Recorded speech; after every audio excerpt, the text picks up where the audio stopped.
Բարի երեկո, սիրելի հեռուստադիտողներ, մենք շարունակում ենք հետևել կարևորագույն իրադարձություններին։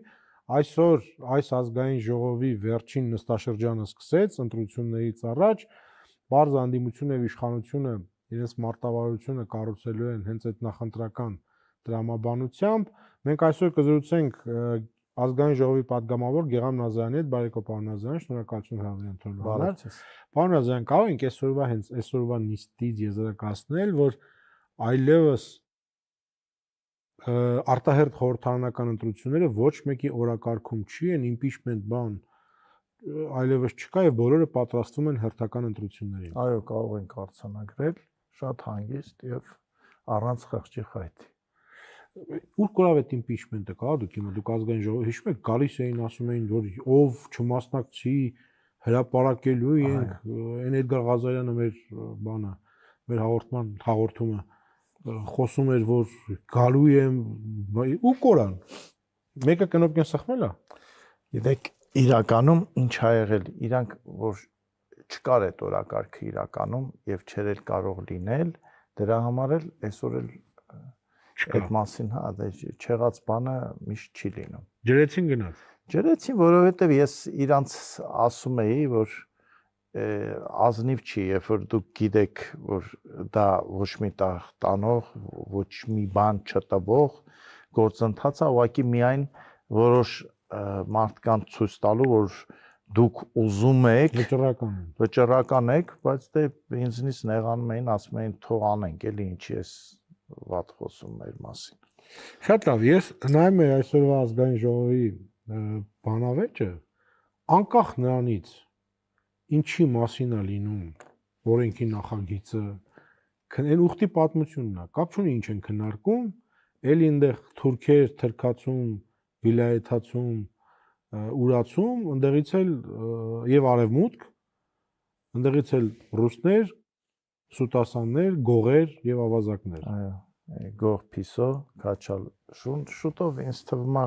կավարտվի այդ դարաշրջանը եւ այն փուլը կհաղթահարենք, երբ որ մեկը մեկին ուզում էր ուծացնի քաղաքական ուժերը, ինձ թվում է արդեն այդ փուլը հաղթահարեցինք, ինչպես մենք դպրոցում կհիշես անցնում ենք, ասում էր Օսմանյան կայսրությունն ու ռուսական կայսրությունը ցանկանում էին հայերին եւ հայ եկեղեցին ուծացնեն։ Հիմա մեր քաղաքական դաշտում այդ ուծացման փորձերը անհաջողությամբ ավարտվեցին եւ գնում ենք դեպի ընտրություններ եւ ինձ թվում է եւ համոզված եմ, որ 26-ից հետո բոլորովին այլ 26-ի հունիսի ընտրություններից հետո բոլորովին այլ քաղաքական ինչը կդառնա այդ ընտրությունների, այսպես ասած, բաժանահար գծերը, հիմնական 3 թեզերը որոնք կդառնան։ Գիտեք, ցավոք սրտի, ցավոք, որովհետեւ ես կուզեի, որ ընդդիմությունը լուրջ եւ ուժեղ լիներ, որովհետեւ ցանկացած իշխանությանը լուրջ եւ ուժեղ ընդդիմությունը դրթում է ավելի լավը լինել եւ ավելի լավ բան աներ պետության համար։ Բայց մեր ընդդիմությունը մնաց այն թեզի տակ, չգիտեմ ով էր իրենց հուշել, որ դա լավ կաշխատի, եկեք ժողովրդին համոզենք, որ Նիկոլը թուրք է, ԿՊԱ-ականները թուրք են, մեզ ուզում են թուրքացնեն կամ ուզում են Հայաստանը սարքեն արևմտյան Ադրբեջան։ Դե այս տավա մեջ մի 10 անգամ Սյունիքը տվել են։ Սյունիքը, Սևանը հուզվում էին, որ Ադրբեջանը ինչ որ չի գրավում եւ այդ բանական խոսքին վատ էին արձագանքում, որ ոնց թե թող ասենք, երբ որ առողջ քննադատություն էր հնչում, որ տղերք այս ձևով դուք ժողովրդին չեք սիրաշահի, որովհետև ժողովուրդը որքան էլ դժգոհ լինի գործող իշխանություններից, իրեն համար տհաճ է լսել, որ իրեն շուտով գալու են ցեղասպանեն, իր տարածքի մի մասը գրավել եւ ցավոք սրտի ընդդիմությունը, որը քաջ գիտեր, որ Սյունիքը եւ Գեղարքունիքը կամ Սևանի ավազանը որևէ կերպ չի կարելի համեմատել Արցախի հետ։ Թե ինչու ես ստիպված մեկ անգամ եւս ասեմ, որովհետեւ ինչքան էլ մենք մեր պատմությունը լավ գիտենք, չէ՞, ինչքան էլ մենք մեծ հայքի քարտեզներին ծանոթ ենք, դա որևէ մեկին միջազգային հանրությանը չի հետաքրքրում։ Եվ մենք էլ այնքան բավարար ուժ չունենք մի քանի 2-3 երկրների նման, որ կարողանանք մերը պարտադրենք աշխարհին։ Ես ցավում եմ, որ մեր ընդդիմությունը դա իմանալով մտավ այդ գծի տակ, չգիտես ում թելադրանքով եւ մնաց դրա տակ։ Եվ ցավոք սրտի ընտրություններին գնում է այդ կարգախոսով, որ այս իշխանությունները մեզ ուզում են թրքացնեն, իսկ այ մենք ու իրենք չեն ասում մենք ինչ ենք ուզում անել։ Գիտեք, երբ որ ասում են չէ, միևնույնն է Ադրբեջանն ու Թուրքիան ձեզ ուծացնելու են, ձեզ գրավելու են, հոշոտելու են, պիտի ասեն, բա այդ դեպքում ինչ պիտի անենք։ Եվ ինչ անենք։ Երբ որ իրենք լռում են, արդեն հարց է առաջանում։ Դեք, այս ինչ որ ուրիշ տեղից եկող ինչ որ բաներ եք ուզում ասել, բայց միջև վերջ չեն ասում։ Դե պատասխանա, պետք է Ռուսաստան գնալ, որ մեզ փրկի։ Դե այդ իրենք չեն էլ ասում։ Չեն ասում, շատ մեծ մասամբ չեն ասում։ Գիտեք, ես չեմ ուզում, որ այս ձևով ես Ռուսաստանի, ռուս մշակույթի, կարծում եմ նաև դուք մեծ սիրահար եք, որովհետև այդ երկիրը աշխարհին շատ մեծ տաղանդավոր մարդիկ ա տվել։ Ի վերջո մեր երկրում ապրում են մոլոկաններ, որոնք ավելի երկար են իրենց գերդաստանով այս երկրում ապրում, քան շատ հայեր, որոնք ասենք եկել են 1947 կամ 49 թվականին։ Բոլորովին սա ռուսներին կամ Ռուսաստանի ժողովրդին չի վերաբերվում։ Ես խոսում եմ այն մասին, որ ցավոք սրտի Ռուսաստանում այսօր քարոզչական ինչ-որ լծակների նստած են մարդիկ, որոնց ջանքերով հակառուսականությունը ամբողջ աշխարհում ավելին է լինում։ Ես առաջարկում եմ մեկին լսել, Դուգինին, որը վերջերս էլի հայտարարություն արեց եւ վերադառնանք տաղավար։ Все территории, которые мы не поставим под свой контроль, они не останутся нейтральными, они не останутся такими милыми, тихими Швейцариями, они станут форпостом других полюсов, и в первую очередь наиболее конфликтного полюса США. Поэтому нельзя согласиться с существованием суверенной Армении, или суверенной Грузии, или суверенного Азербайджана, суверенного Казахстана, суверенного Узбекистана, Таджикистана, Киргизстана. Ничего суверенного в этой новой модели существовать не может. И либо они будут в нашем лагере, частью нашего единого союза, либо они станут плацдармом Запада, или Евросоюза, или Америки, или при каких-то обстоятельствах Китая. Մեր ընդդիմությունը ասում է, որ այս մոտեցման մեղավորը Հայաստանի իշխանություններն են։ Փաստորեն դուրս է գալիս այս մոտեցման մեղավորը Հայաստանի իշխանություններն են, Վրաստանի իշխանություններն են, Ադրբեջանի իշխանություններն են եւ միջինասիական պետությունների բոլորը իրար նման են։ Բոլորը եւ բոլորը Նիկոլ Փաշինյանն են, ըստ մեր ընդդիմության։ Եվ ցավոք սրտի փոխանակ մենք այս տիպի մարդկանց պետք է ուղղակի եկելապահ որ արհամարենք եւ Ռուսաստանի բարեկամներին, որոնք այսօր որոշակի մտածում են այդ երկրի մասին, հորդորենք, որ այս մարդկանց հերո պահեն իրենցից ու իրենց երկրից, որովհետեւ այս մարդիկ ինչքան խոսում են, այնքան Ռուսաստանի հանդեպ մարդկանց տրամադրությունները։ Բայց ասում եմ, լուրջ ազդեցություն ունի Կրեմլի վրա։ Դե ես էլ Կրեմլին հորդորում եմ, հուսով եմ ինձ լսում են, որ այս տիպի մարդկանց դուրս շպրտեն իրենց շրջապատից եւ փորձեն հասկանալ ինչ է իրականում աշխարհում տեղի ունենում։ Այսքանով կարծում եմ պետքա սահմանափակվենք կամ կարճ ասեմ, եթե կողքից չիմանայինք ով է, չճանաչեինք, կմտածեինք ինչ որ մեկը փող է տվել այս մարդուն, որ այսպես խոսա, որ հակառուսականությունը ամբողջ աշխարհում, այդ թվում հարավային Կովկասում եւ կենտրոնական Ասիայում աճի։ Սա հնարավոր է, որ իշխանափոխություն լինի Հայաստանում։ Գա ասենք Քոչարյանը կամ, չգիտեմ, Քրիստինե Վարդանյանը գա իշխանության։ Եվ Դուգինասիայի Հայաստանը չէ, լավ է, թող մնա։ Հնարավոր չի։ Ինչու՞։ Այո, նրանք ասում են կգնանք, այս կարգի արևմուտքի հետ կդադարացնենք մեր այդ ստրատեգիական շփումները։ Տեսեք, սա նույն մտածողությունն է, ինչ որ ժամանակին, ասեմ, sense մի քիչ պատկերավոր կամ մի քիչ Ռոմանովների մտածողությունն է, ով մեր հետ չի մեր թշնամին է, ով մեր հետ է մեր ստրուկն է։ Իրենք այդ մտածողությունից դուրս չեկան, բայց եթե ուզում են շարունակեն ու ժամանակակից աշխարհում իրենց գեղեցիկ տեղը դերը ունենան, ասենք այդ երկրին նոր ստոլոպինյան ռեֆորմներ է պետք, որ գան դեպի ժամանակակից աշխարհ եւ հասկանան, որ Հայաստանը, Վրաստանը, Ադրբեջանը այսուհետ միշտ լինելու են անկախ պետություններ եւ այս մարդիկ լավ է որ խոսում են եւ իմ ասածը ավելի են ամրացնում, որ Հայաստանը, Վրաստանն ու Ադրբեջանը պետք է դառնան բնական դաշնակիցներ, որովհետեւ եթե այս երեք երկրները Վրաստանը, Ադրբեջանը, Հայաստանը ցանկանում են պահպանել իրենց անկախությունը, զարգանալ, դառնալ նորմալ պետություններ, իրենք պիտի հասկանան, որ իրենք բնական դաշնակիցներն են եւ երբեք չտրվեն այլ տեղերից, հյուսիսից, հարավից, արևմուտքից, արևելքից գայթակղություններին, բեր ձեզ օգնենք, դուք լավ լինեք, բայց բանը շատ կարևոր է, նրանք ասում են, եթե չլինեն սրանք, թուրքերը մեզ կուտեն։ Չէ, գիտեք, այդ ծանր բան է, հիմա որ մենք մտնենք այդ թեմայի մեջ, շատ մեր թույլ տեղն է։ Գիտեք,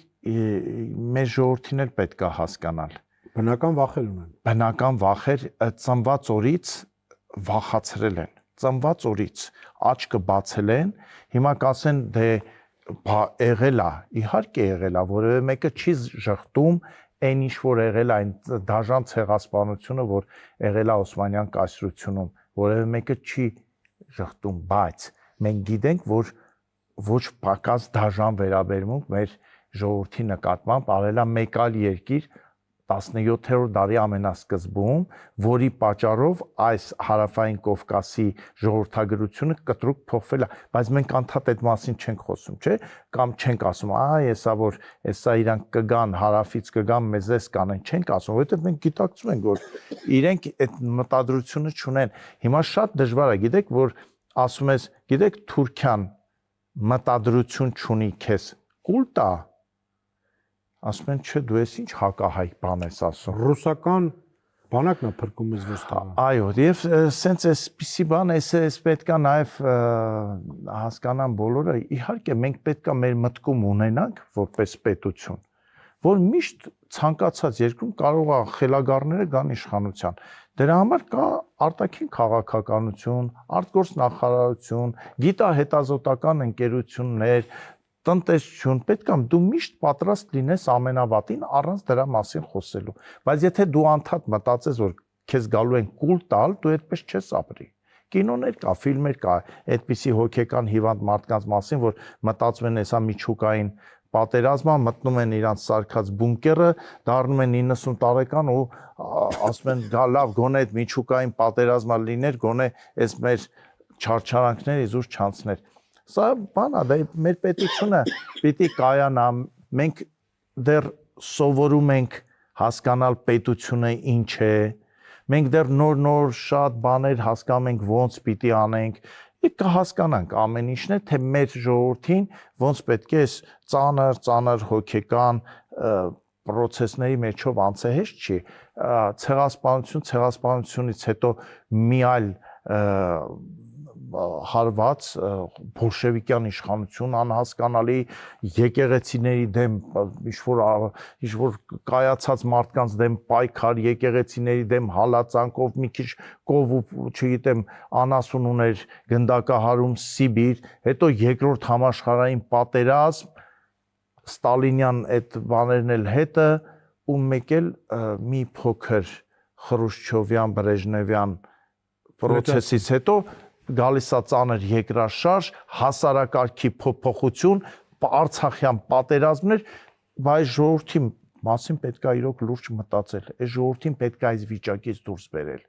Եւ դրա համար այս ժողովուրդը ես էլ դուք էլ դեռ մենք չենք հասկանում խաղաղությունը ինչ է։ Մենք դեռ նոր սովորում ենք, ես դեռ նոր սովորում եմ, որ երբ որ կիրանցում եմ ինչ-որ մեկը փայտ է կոտրում, ես նոր եմ հասկանում, որ դա ոչ թե ինչ-որ մեկը ինչ-որ մի տեղից կրակում է, այլ դա փայտի ձայնն է կամ շինարարության ձայնն է։ Դա ծանր բան է եւ չգիտեմ։ Իմիջիայից ո՞նց է վիճակը իրանցում։ Այդ հարցին ես արդեն վիճակ չի իրանցում, նորմալ ապրում են,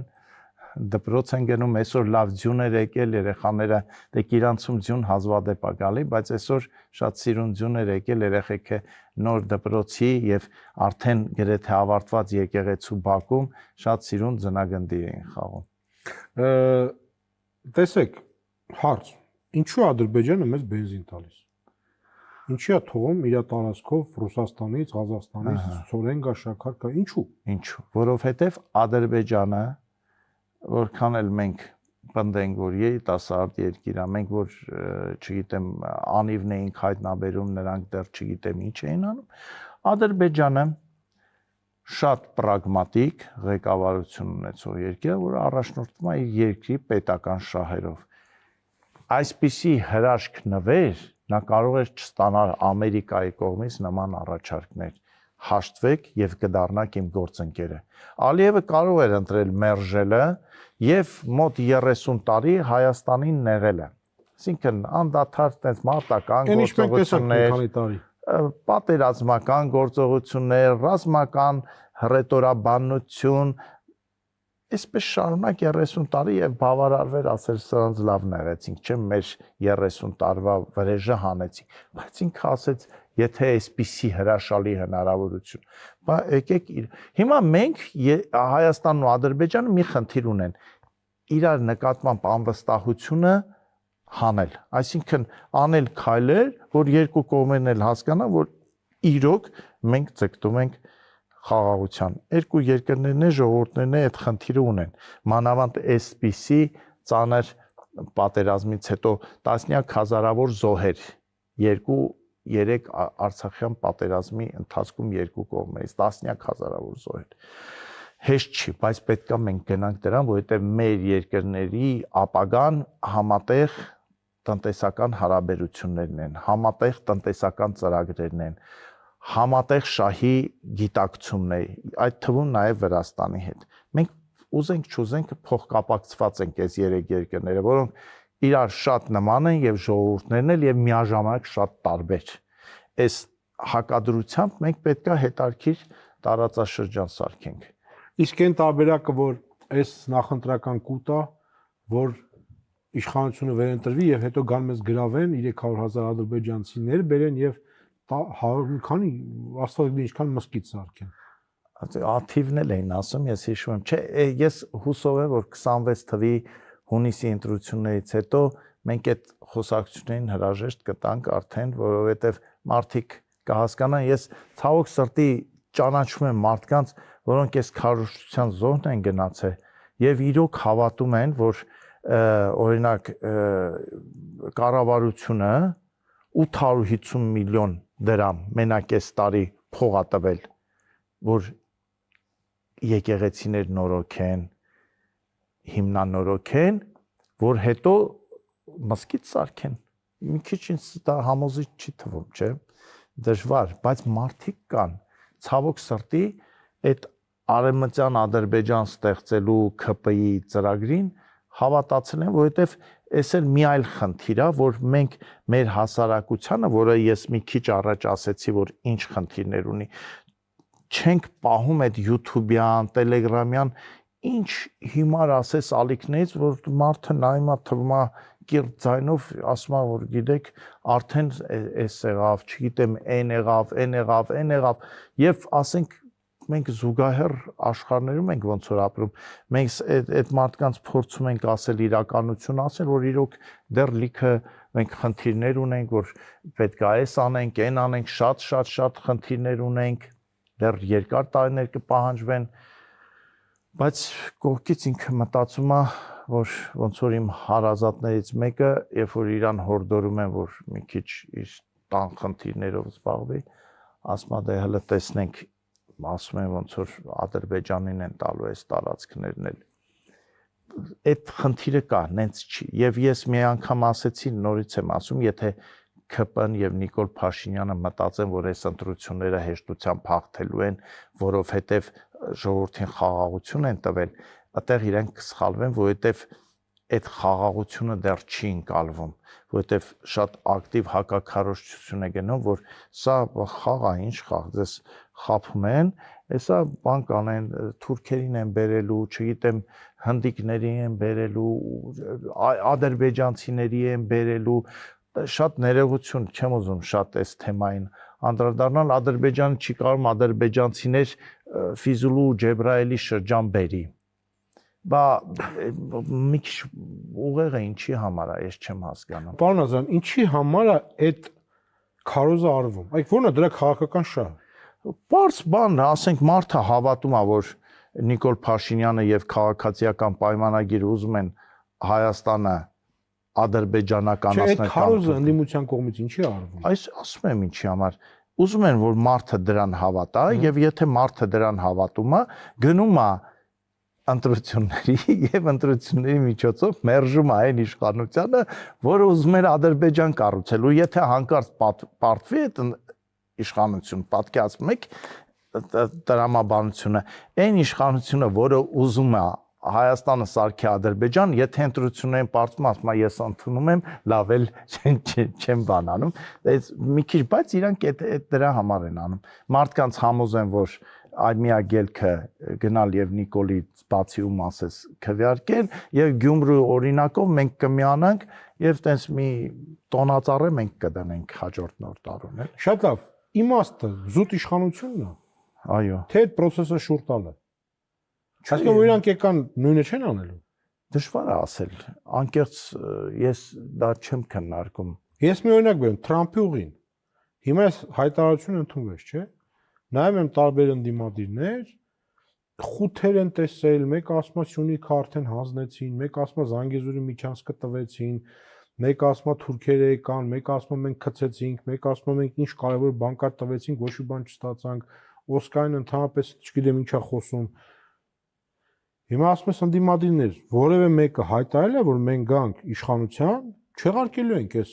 վատ փաստաթուղթը, քանի որ սրանով միջանցք ենք տվել Ալիևի Թուրանի ճանապարհն ենք բացել, մեր ստրատեգիական ռեսուրսն ենք մսխել, մեզ սիրիացման վտանգի առջև ենք կանգնացրել, չեղարկելու եք։ Ձեն չկա։ Եվ չի կարող լինել։ Ոնց։ Այդպես։ Ուրեմն դու կողմ ես։ Ով չի չեղարկելու, նա կողմ է։ Մնացածը օդ ծեծել է։ Նյուանսները կարելի ասել մենք կողմ ենք, այսինչ ենթակետին, այնինչ ենթակետին, բայց հյուսիսից հարավ կարելի է մի ճանապարհ կառուցել, այսինքն դուք ճիշտ եք ասում եւ այս նախընտրական փուլ է լինելու եւ բոլորը պետք է պատրաստ լինեն, որ հարցերին պետք է այո եւ ոչով պատասխանեն։ Թեականներով ժողովուրդը անկալում է, որ ինքը խուսափում է։ Այո, կողմ եք, դեմ եք։ Այն որ ասում է, բանա, վերադարձ լինելու է Արցախ։ Պետք է պարզ հարցնես, ինչ վերադարձ, ում ես վերադառնում, դու Արցախցուն հարցրել ես ինքը ուզում է վերադառնա եւ ադրբեջանական անձնագրով ապրի այնտեղ, հարցրել ես դու արցախցիներին, կամ որ Արցախի հանկարծ պարզեցին, որ Արցախի նոր նախագահը ընտրվել եւ արցախցիներն էլ չգիտեին, որ զանգել են ինձ մի քանիսը, ում հետ շփվել եմ, ասում են, պարոն Ազարյան, բա որ այդ ընտրել են, բա մենք ինչի տեղյակ չենք, որ մեր նախագահը փոխվել է։ Այսպես հիշեցի հայտնի ֆիլմը մեր հայրենակցի ռուսական կայսրության թագը, Փարիզում որ թագի համար կռիվ էին անում։ Այդ լրջացման process-ը կգա, ես կարծում եմ, եւ ես ցավ եմ ապրում անկեղծ, որովհետեւ ընդդիմությունը այնքան քննադատելու բան ունի գործող կառավարությանը, համայնքներին, արկա խնդիրների, մարդկանց խնդիրները չբարձրաձայնելու համար, շատ խնդիրներ, կուտակված խնդիրներ են, 35 տարվա կուտակված խնդիրներ։ Կարելի էր մտնել այդտեղ եւ նույնիսկ ավելի անկեղծ պարզ խոսել, թե նաեւ արտաքին քաղաքական ինչ տեսլականներ ունենք։ Եթե դուք ձեր որևէ մեկին ես չեմ դատապարտում, մարդը կարող է այդպես է տեսնում, կան ասեն, գիտեք, մենք Հայաստանի ապագան տեսնում ենք Բելարուսի հետ դաշինքում։ Մյուսը կարող է գա ասի, մենք դա տեսնում ենք Իրանի հետ ինչ որ դաշնակցային հարաբերություն։ Թող կան պարզ խոսեն, մտքերի առողջ փոխանակում լինի, մարդիկ էլ հասկանան, ով ինչ է ուզում, թե չէ, այսպես հեքիաթներ, ասենք, բանա, ԿՊ-ն բանա թուրքեր են, նրանք, չգիտեմ, սորոսականներ են, սրանք են, այս ցածր մակարդակի բանավեճերից ժողովուրդը առողջ մասը մեր ազգի հոգնել է եւ հուսով ենք եւ որ կարողանանք գոնե մի քիչ ուղղորդել այս քաղաքական նախընտրական բանավեճերը դառնան լրջագույն եւ ինչ որ մեկնել ինչ որ նորաստեղծ ուժի հորդորի որ Արտաշես Գեղամյանը մի 20 տարի առաջ Վանաձորում խոստանում էր գործարաններ կառուցել, այդ հնարքը կիրառվել է, պետքա նոր բան մտածել, որ չի կարելի Հայաստանում մեկին ասել, որ մի դրամանոց վարչապետ է լինելու, ոչ ոք դրան չի հավատալու։ Հորդորենք, որ առողջ դաշտ դուրս գան մի քիչ այս ազգը հոգնել այս կարգի քննարկումներից։ Հորդորենք ընդդիմությանը, որ որևէ տրամաբանությամբ չի կարելի գալ եւ դեմ քվեարկել այն օրվան, որը սահմանում ենք, որ լինելու է հունվարի 27-ը հերոսների բոլոր ժամանակներում հայրենիքի համար զոհված հերոսների հիշատակի եւ խոնարհման օր։ Ինչ պարզ, օրը դուրներս չի գալի պատճառաբանությունը որևէ մեկը չի հասկանում։ Այս հուսով եմ, ուզում եմ, որ շատ շուտով մենք այդ վիճակին գանք, որ բանավեճերն էլ առողջ լինեն, քննարկումներն էլ առողջ լինեն եւ հուսով եմ մի կես տարի հետո մի լավ քայլ կանենք դեպի այդ ուղղությունը։ Պարոն Ազարյան, քննադատվեց նաեւ գերիներին բերելը։ Սաթիկ Սերյանյանը հայտարարեց, որ դա անբարոյական գործարք է, Արմին Օհանյանը ընդդեղից ասել, սա խայտարակ գործարք է, մենք տերորիստներ եւ հանրապետականը մի խոսքով, մենք չպետք է թողենք այդ սիրիացիներին եւ մեր 4 տարինակիցը պետք է մնային Ադրբեջանում։ Կարո՞ղ բացատրել։ Չէ, անկեղծ չեմ կարող։ Ես, ասենք, այդ ուրիշ ոլորտի մասնագետ է պետք որ կարողանա բացատրել, ես չեմ կարող։ Ուժերից վեր է, ես չէի կարող պատկերացնել, որ հերոսների օրվա հետ կապված ինչ-որ պատճառ կգտնեմ, որ դեմ քվեարկել։ Ես անկեղծ չեմ հասկանում։ Ու իմ համար մեծ ցավ էր դա, անկեղծ մեծ ցավ էր, էլի, ասենք, դուրներս չի գալի, որ հունվարի 27-ին է, դրա համար չենք քվեարկում, դե ավելին դեմ ենք քվեարկում։ Ես դեռ հույս ունեմ, որ վաղվա քվեարկության ժամանակ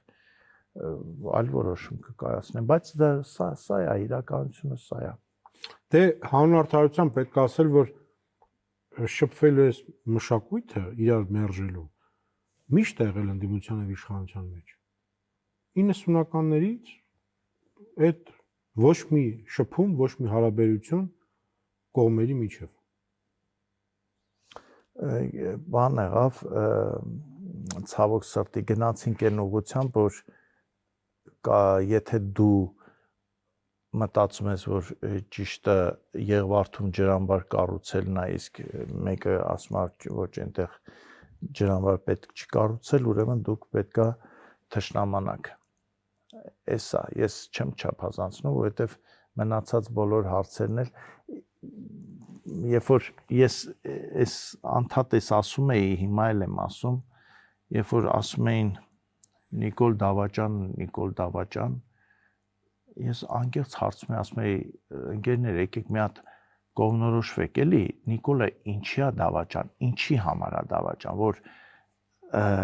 մինչև 20 թվականի սեպտեմբերը չգնաց զիջումների եւ կարգավորեց խաղաղ ճանապարհով Արցախի հարցը թե Դավաճանա որ հոկտեմբերի 19-ին կամ հոկտեմբերի 2-ին հրադադար չկնքեց թե որ նոյեմբերի 9-ին կնքեց թե որ նոյեմբերի 9-ին ինչի չհրաժարվեց կնքել այսինքն մի քանի 10 կարծիք կար այդտեղ բախվում էր ու բոլորը ասում էին որ չէ միևնույնն է բանա հետո հիմա էլ շարունակվում է այս պնդումը որ դե գիտեք ամենավատը որն է որ պատերազմը չսթափացրեց մեր ազգին այդ թվում քաղաքական ուժերին ես հույս ունեի որ մեր տղերքի էս զոհողությունը բանը մարդկանց կստիպի կհասկանա որ պորոտախոսություն հեքիաթասոցություն որից մեզ Հովանես Թումանյանը կոչ էր անում հրաժարվել իր հայտնի ստեղծագործություններով անխելք մարդը չարի վերջը եւ այլ բանը Կիկոսի մահը ինքը դա մենք գիտենք թե մանկական ստեղծագործությունը դա հայ ազգի մասին գրած հետարքիր հումորային գործեր էր մենք դա էլ չկարդացինք դա էլ չսովորեցինք չհասկացանք այդ մարդը ինչ ասում պատերազմում մեր տղեկի թափած արյունը չսթափացրեց եւ հիմա էլ ասում են դե լավ անցել արդեն նոր սերունդ է գալիս մի քանիսին եք խափենք եկեք ասենք որ եթե Նիկոլը չլներ վարչապետ մի ուրիշը լիներ մենք առնվազն եթե Բաքուն չէ, Գյանջան հաստատ գրաված կլինեինք։ Մտնում ենք մի հատ չէ, տենց չի լինի։ Միջև անկեղծ չխոսենք, մեր խնդիրները չասենք, ապագայի մասին մեր տեսլականը չխոսանք, չասենք, մենք միշտ խնդիրներ ենք ունենալու ու կողքից էլ մեզ լուրջ չեն վերաբերվելու։ Ենթադրում եմ, որ այս 6 ամիսն էլ տես կգնա, 5 ամիսը։ Գնալու է, միանշանակ ու որքան մոտենանք հունիսի 7-ին, այնքան թուրքերը ավելի շատ կլինի։ Սրացումներ են լինելու, ես հիմա անուն չտամ, ես այդ կադրը իմ աշկի առաջա, որ ինքը իրան լրագրող է համարում, այդ անձնավորությունը, մի 2 կարող է 3 տարի, այդ հետ պատերազմյան շրջանի մասին եմ պատմում, սենց ոգևորությամբ այդ հավաքվածներին, ինչ-որ սենյակում ասում էր, լավ տեղեկություններ կա, Ադրբեջանը գիշերը հարձակվելու է, հիվանդանում են մարդիկ երևի, էլի չգիտեմ, հիվանդանում են և ես հույս ունեմ, որ գիտեք, առողջ քննադատությունները կորում են, անհետանում են այս ամեն ինչի տակ։ Աղմուկը, բա ինչի հա, Եվ իրոք կան բանը շատ հետաքրքիր քննադատական հոդվածներ, ելույթներ, նույնիսկ ազգային ժողովում ելույթներ, հարցադրումներ, որ թվում է թե հեսա կբռնեն այդ թեմաներից եւ կնեղեն կառավարությանը, բայց չէ, այդ թեմաները մոռացվում է, հետո գալիս է էլի այդ քաչալշուն, գողփիսո շատ արդեն հոգնեցնող վիճակը։ Սենց հոգնած ավարտում ենք մեր եթերը, շնորհակալություն։ Ստեսություն։ Մեր հյուր ազգային ժողովի պատգամավոր Գերամ Նազարյանն էր, կհանդիպենք, ցտեսություն։